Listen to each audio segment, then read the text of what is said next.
കേരളത്തിലെ CPM-ന്റെ യുവ നേതാവ് M. സ്വരാജ് പറഞ്ഞതിൽ തെറ്റില്ല. അത് ആർക്കും പറയാം, ഏത് കാലത്തും മനുഷ്യർക്ക് പറയാവുന്ന ഒരു കാര്യമാണ്. യുദ്ധം അപകടകരമാണ്, അത് മനുഷ്യനെ കൊല്ലുന്നതാണ്, സമ്പദ് വ്യവസ്ഥയെ തകർക്കുന്നതാണ്, പ്രത്യേകിച്ചും സ്ത്രീകളും കുട്ടികളും അടക്കമുള്ള ആളുകൾ വലിയ ദുരിതത്തിലേക്ക് പോകും എന്നൊക്കെ നമുക്ക് മനസ്സിലാവും. നമ്മൾ യുദ്ധത്തിനെ ആഘോഷിക്കേണ്ട കാര്യമൊന്നുമില്ല എന്ന് തന്നെ ഞാനും വിചാരിക്കണം. യുദ്ധം പരമാവധി ഒഴിവാക്കുക തന്നെയാണ്.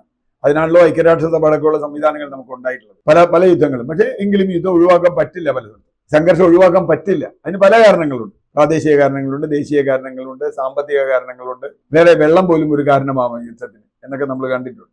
പക്ഷെ M. സ്വരാജിന്റെ പ്രശ്നം, M. സ്വരാജ് അത് പറഞ്ഞ സമയമാണ് ശരിയായില്ല എന്നാണ് ഞാനിപ്പോഴും കണക്കാക്കുന്നത്. കാരണം രാജ്യം സംഘർഷത്തിൽ നിൽക്കുമ്പോൾ അങ്ങനെ ഒരു അഭിപ്രായം പറയുന്നതും അത്ര ശരിയാണോ എന്നൊരു സംശയമുണ്ട്. ആളുകളുടെ ഇടയിൽ കൺഫ്യൂഷൻ ഉണ്ടാകും സ്വരാജിന്. കാരണം സ്വരാജിന്റെ നേതാവ് MA ബേബി പറഞ്ഞത് അതല്ല, ഇന്ത്യൻ സൈന്യത്തിനൊപ്പം നിൽക്കുന്നു എന്ന് തന്നെയാണ്. പിണറായി വിജയൻ എന്ന കേരള മുഖ്യമന്ത്രി പറഞ്ഞത് അങ്ങനെയല്ല, ബിനോയ് വിശ്വം പറഞ്ഞത് അങ്ങനെയല്ല. സ്വരാജ് മാത്രം ഇങ്ങനൊരു അഭിപ്രായം പറയുമ്പോൾ അത് കുറച്ചുകൂടി ക്ലാരിറ്റിയോടുകൂടി പറയണമായിരുന്നു.